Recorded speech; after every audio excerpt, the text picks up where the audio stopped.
one more person here that needs saving. What?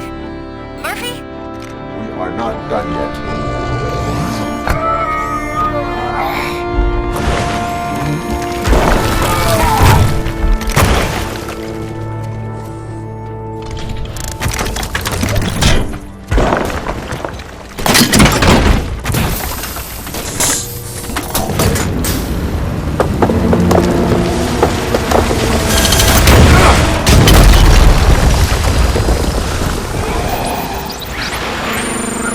Thank you.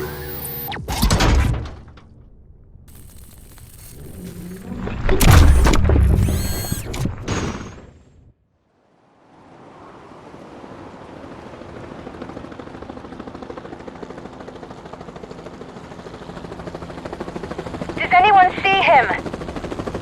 I can't see anything. Move closer. Negative. When the building collapses, the dust cloud will choke the engine. Oh my god! Murphy! No! No! No!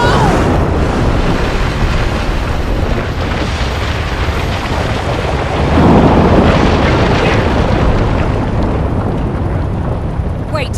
I see something! Is that him? Talk to me!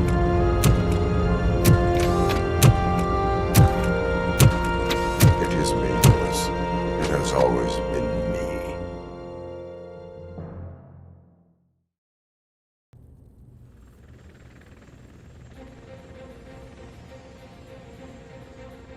Another week passed since the OCP's magnificent giant has fallen. OCP's new CEO assured us that the destruction of its headquarters will not stand in the way of finishing Delta City. Japanese corporation Kanemitsu has already shown interest in OCP's most prominent project. We at Media Break welcome them with open arms. Delta City, yokoso! From the City of Wonders, we're back to Detroit. John Mills goes down in the history of the city as its shortest-serving mayor, excluding premature death. He offered his resignation on his very first day of office. According to a reliable source, Mills expressed, and I quote, "I did not sign up to run this dump." Are the new elections ahead of us, and has the city recovered after the previous ones? Now it's time to introduce a new segment, You the Detroiters, where we share feel-good stories from our local communities. Disgraced Senator Farrell took hostages at the local theater and called for his reinstatement. However, a former vagrant and the theater's newest employee managed to defuse the situation. When asked why he decided to risk his life, Pickles, a European cinema connoisseur, said that it was simply disrespectful to interrupt the screening. Let's just hope Pickles does not influence the theater's movie selection.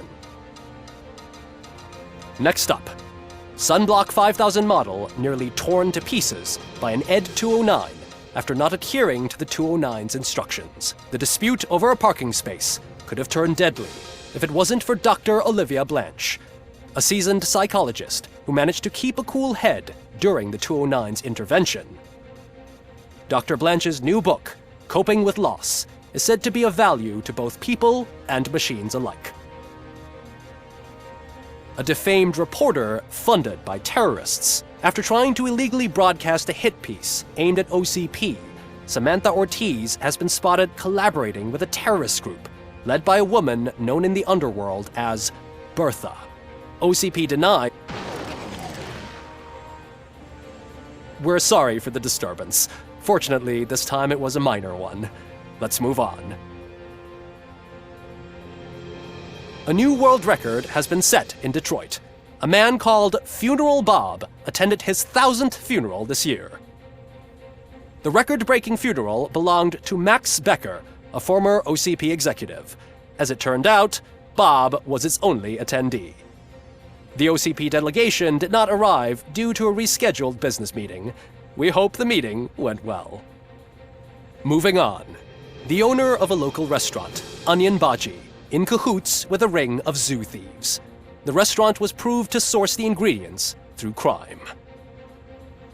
The arrest was made by a rookie neighborhood cop, Ulysses Washington, and according to his statement, it wasn't the first animal he had saved. one question still remains unanswered. What happens to RoboCop's human status? We've been informed that due to Mayor Mills's resignation, the matter will not be pursued by his office. RoboCop's efforts have prompted a public conversation. I hope OCP doesn't take him off the street. Who will protect us then? Ah! It's RoboCop! Robo, I love you! Cassier, Reaper, Skeleton, Speaker, Pure Pandemonium. To many more years on the force, RoboCop. It's been a busy time for Detroit, but the cloud that lowers over the city is lifting as police end their strike. We're ready to serve, said Officer Ann Lewis, who returned to duty despite her recent injury. What heroism. Detroit can sleep soundly tonight.